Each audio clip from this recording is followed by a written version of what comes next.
নোয়াখালীর হাতিয়ায় মব তাণ্ডবের মুখে হিজবুত তৌহিদের একটি ইফতার মাহফিল স্থগিত হয়েছে। আজ শনিবার দুপুরে স্থানীয় জামায়াত ইসলাম ও হেফাজতে ইসলামের নেতা কর্মীদের বিরুদ্ধে এই মব তৈরির অভিযোগ উঠেছে। এ সময় অনাকাঙ্ক্ষিত পরিস্থিতি এড়ানোর জন্য নিজেদের ইফতার মাহফিল স্থগিত করে হিজবুত তৌহিদ। জানা যায়, প্রশাসনের অনুমতি নিয়ে হিজবুত তৌহিদের হাতিয়া শাখার আমির হাজি বেলাল জাহাজমারা এলাকায় তার নিজ বাড়িতে ঘরোয়াভাবে এই ইফতার মাহফিলের আয়োজন করেছিলেন। এতে তার আত্মীয় স্বজন, বন্ধু বান্ধব ও সংগঠনের সদস্যদেরকে দাওয়াত দেওয়া হয়। প্রায় ৭০০ মানুষের জন্য প্যান্ডেল ও খাবার প্রস্তুত করা হয়েছিল। সেখানে জোহরের নামাজের পর হঠাৎ বাজারের ৩-৪টি মসজিদ থেকে একযোগে মাইকিং করে হিজবুত তৌহিদের বিরুদ্ধে উস্কানি দেওয়া শুরু হয় এবং মব তৈরির জন্য লোকজনকে ডাকাডাকি করা হয়।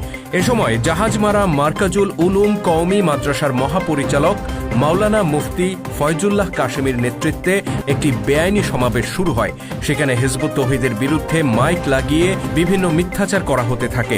এ সময় মুফতি ফয়জুল্লাহ কাশেমি ছাড়াও আরও বক্তব্য রাখেন জাহাজমারা ইমাম খতিব ওলামা পরিষদের সহ সেক্রেটারি মাওলানা নবির উদ্দিন, সেক্রেটারি হাফেজ মাওলানা রাকিবুল ইসলাম, জামায়াতে ইসলামের জাহাজমারা ইউনিয়নের আমির মাওলানা মাহবুবুর রহমান এবং হেফাজতে ইসলামের জাহাজমারা ইউনিয়ন সভাপতি আব্দুল্লাহ আল মাসুদ সহ আরও অনেকে। এক পর্যায়ে তারা মব তৈরি করে হিজবুত তৌহিদের হাতিয়া উপজেলা আমির হাজি বেলাল এর বাড়ির দিকে অগ্রসর হয়।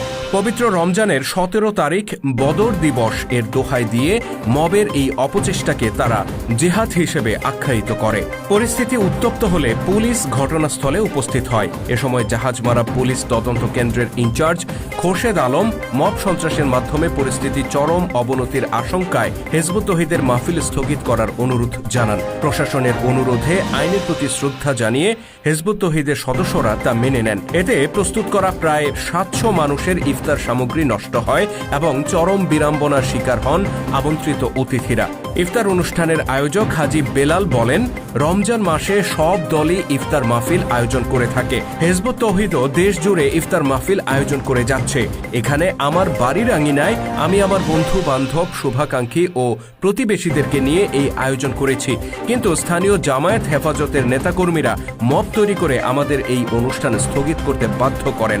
আমরা ভেবেছিলাম নতুন সরকারের আমলে এই ধরনের মবের ঘটনা আর ঘটবে না, কিন্তু এখনো মব তৈরি করে আমাদের বৈধ মানবাধিকার ও ধর্মীয় স্বাধীনতা হরণ করা হচ্ছে। তিনি আরও বলেন, আমাদের ব্যাপারে উগ্রবাদীরা যেসব তথ্য মানুষকে দিচ্ছে তার সবই মিথ্যা কথা। আমরা কোরআন সুন্নাহ মোতাবেক আল্লাহর দ্বীন প্রতিষ্ঠাকামী একটি অরাজনৈতিক আন্দোলন। আমরা আল্লাহর বিধান প্রতিষ্ঠার জন্য আখিরি নবী বিশ্বনবী মুহাম্মদ সাল্লাল্লাহু আলাইহি ওয়াসাল্লামের দেখানো পদ্ধতিতে সংগ্রাম করে যাচ্ছি। কাজেই যারা মিথ্যাচার করছে, উস্কানি দিচ্ছে, গুজব রটাচ্ছে এবং মব তৈরির চেষ্টা করছে, তাদেরকে দ্রুত আইনের আওতায় আনা হবে।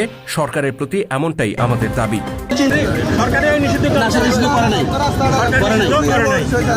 আপনি যেমন দল করার অধিকার আছে, আমরা দল করার অধিকার আছে না, কিন্তু ইসলাম নিয়ে খেলে সুযোগ নাই।